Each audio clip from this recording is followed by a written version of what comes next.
price. In the skies, unprecedented escalation. The war has finally come to a halt. India has announced a ceasefire, but not without paying us. The Indian Air Force suffered significant losses.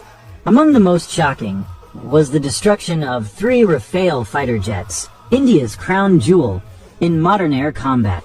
These jets, deployed for precision strikes deep inside enemy territory, were tracked and neutralized during intense aerial engagements and missile ambushes. Alongside the Rafales, one Su-30 MKI, a frontline multi-role aircraft, was downed by Pakistan's surface-to-air missiles.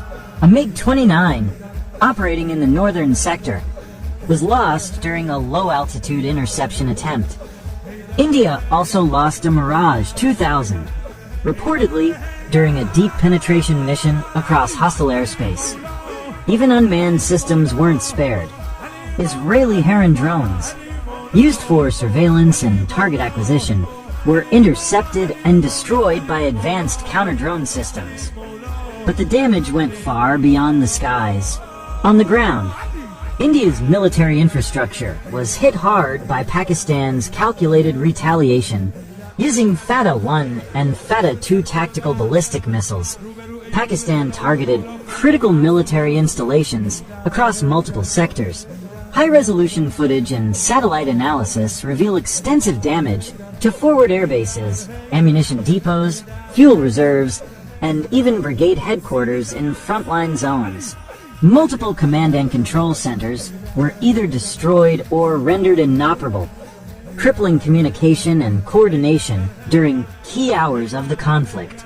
In a surprising turn of events, Pakistan's JF-17 Thunder, equipped with precision-guided munitions, reportedly neutralized components of India's S-400 air defense system, a platform considered virtually impenetrable. This strike not only demonstrated strategic depth, but also exposed vulnerabilities in India's layered air defense network. The ceasefire may have stopped the bullets, but it couldn't reverse the damage.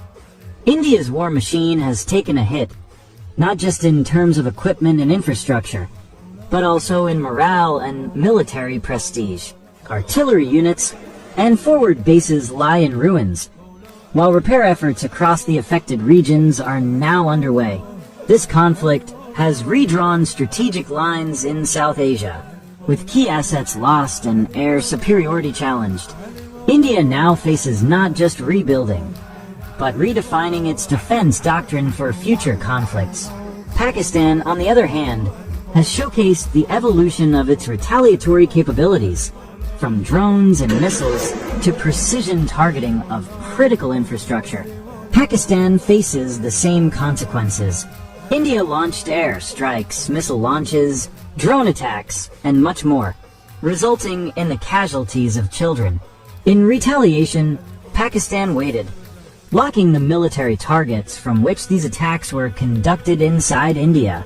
In 5 o'clock in the morning, Pakistan's military launched its retaliation answer to India. Now, the guns may be silent, but the lessons are loud and clear. This war may be over, but its impact will echo across military corridors, strategic circles, and defense policies for years to come.